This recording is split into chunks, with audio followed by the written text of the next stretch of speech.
Character by Samuel Smiles, Chapter 5, Part A.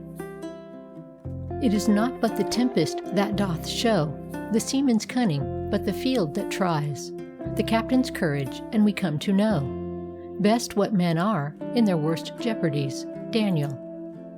If thou canst plan a noble deed, and never flag till it succeed, though in the strife thy heart should bleed, whatever obstacles control, thine hour will come. Go on, true soul. Thou'lt win the prize, thou'lt reach the goal. C. Mackay. The heroic example of other days is in great part the source of the courage of each generation, and men walk up composedly to the most perilous enterprises, beckoned onwards by the shades of the brave that war helps. That which we are, one equal temper of heroic hearts, made weak by time and fate, but strong in will, to strive, to seek, to find, and not to yield. Tennyson. The world owes much to its men and women of courage. We do not mean physical courage, in which man is at least equaled by the bulldog, nor is the bulldog considered the wisest of his species. The courage that displays itself in silent effort and endeavor, that dares to endure all and suffer all for truth and duty, is more truly heroic than the achievements of physical valor, which are rewarded by honors and titles, or by laurels sometimes steeped in blood. It is moral courage that characterizes the highest order of manhood and womanhood, the courage to seek and to speak the truth, the courage to be just, the courage to be honest, the courage to resist temptation, the courage to do one's duty. If men and women do not possess this virtue, they have no security whatever for the preservation of any other. Every step of progress in the history of our race has been made in the face of opposition and difficulty, and been achieved and secured by men of intrepidity and valor, by leaders in the van of thought, by great discoverers, great patriots, and great workers in all walks of life. There is scarcely a great truth or doctrine but has had to fight its way to public recognition in the face of detraction, calumny, and persecution. Everywhere, says Heine, that a great soul gives utterance to its thoughts, there also is Golgotha. Many loved truth and lavished life's best oil, amid the dust of books to find her, content at last for guerdon of their toil, with the cast mantle she had left behind her. Many in sad faith sought for her, many with crossed hands sighed for her, but these, our brothers, fought for her, at life's dear peril wrought for her, so loved her that they died for her, tasting the raptured fleetness of her divine completeness. Footnote: James Russell Lowell. End of footnote. Socrates was condemned to drink the hemlock at Athens in his 72nd year, because his lofty teaching ran counter to the prejudices and party spirit of his age. He was charged by his accusers with corrupting the youth of Athens by inciting them to despise the tutelary deities of the state. He had the moral courage to brave not only the tyranny of the judges who condemned him, but of the mob who could not understand him. He died discoursing of the doctrine of the immortality of the soul, his last words to his judges being, "It is now time that we depart. I to die, you to live. But which has the better destiny is unknown to all, except to God." How many great men and thinkers have been persecuted in the name of religion? Bruno was burnt alive at Rome because of his exposure of the fashionable but false philosophy of his time. When the judges of the Inquisition condemned him to die, Bruno said proudly, "You are more afraid to pronounce my sentence than I am to receive it." To him succeeded Galileo, whose character as a man of science is almost eclipsed by that of the martyr. Denounced by the priests from the pulpit because of the views he taught as to the motion of the earth, he was summoned to Rome in his 70th year to answer for his heterodoxy, and he was imprisoned in the Inquisition, if he was not actually put to the torture there. He was pursued by persecution even when dead, the Pope refusing a tomb for his body.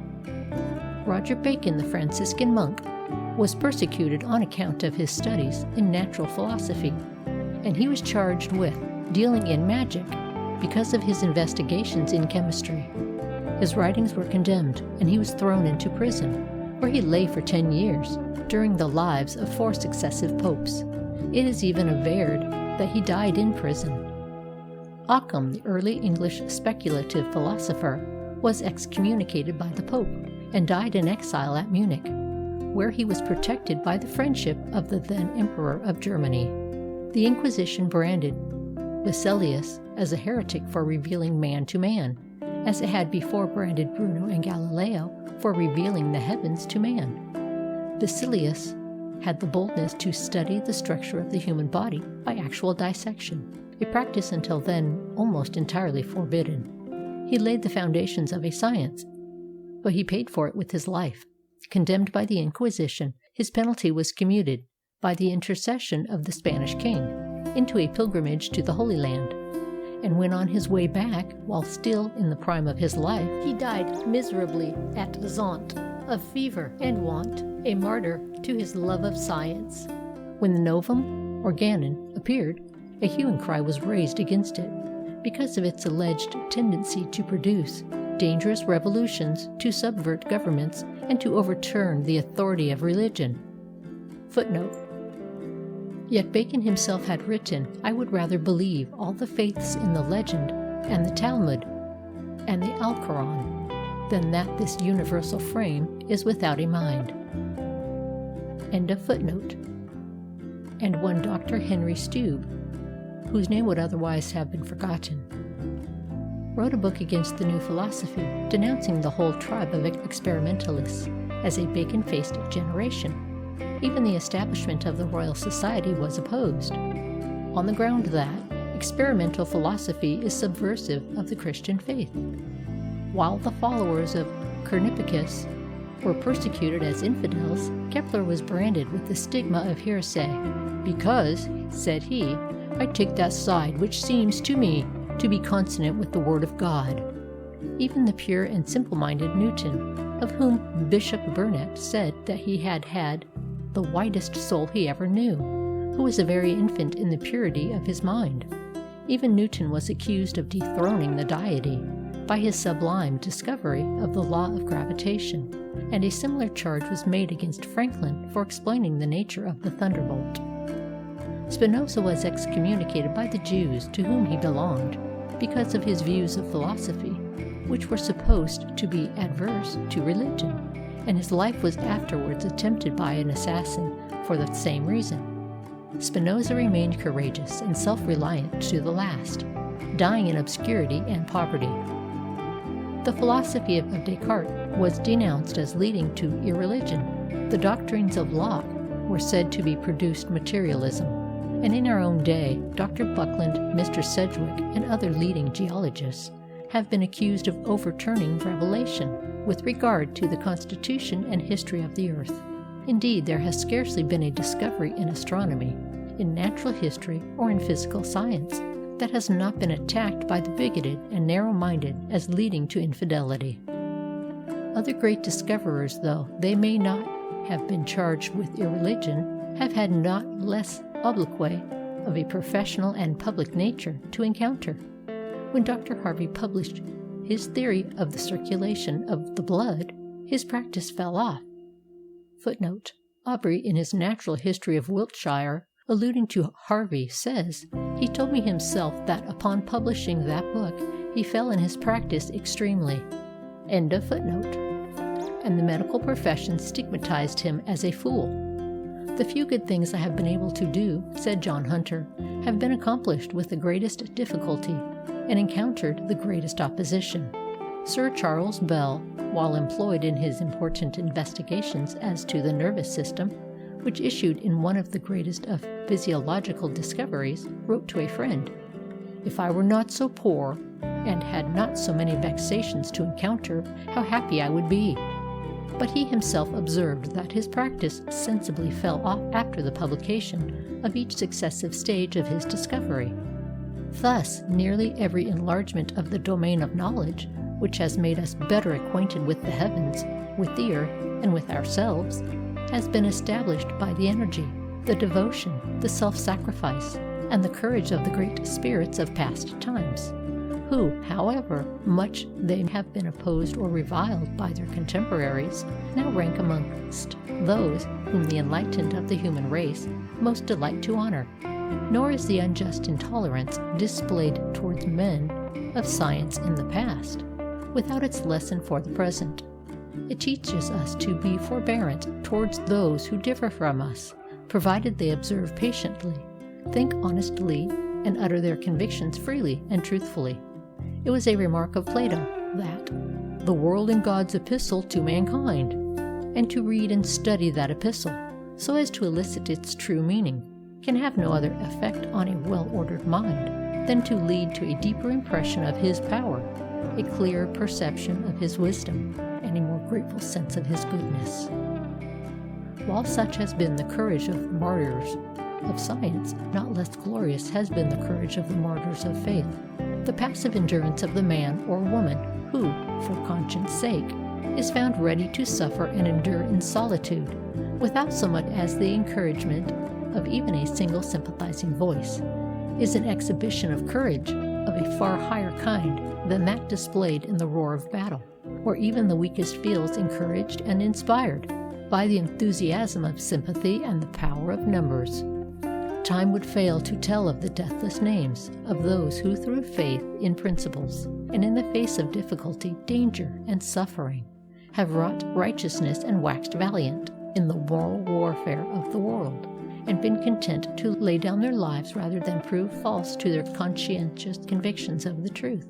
Men of this stamp, inspired by a high sense of duty, have in past times exhibited character in its most heroic aspects, and continue to present to us some of the noblest spectacles to be seen in history.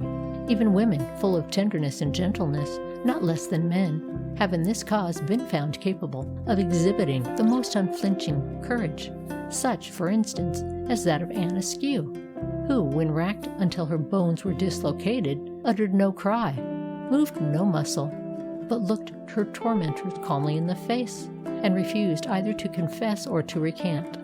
Or such as that of Latimer and Ridley, who, instead of bewailing their hard fate and beating their breasts, went as cheerfully to their death as a bridegroom to the altar, the one bidding the other to be of good comfort, for that we shall this day light such a candle in England by God's grace as shall never be put out.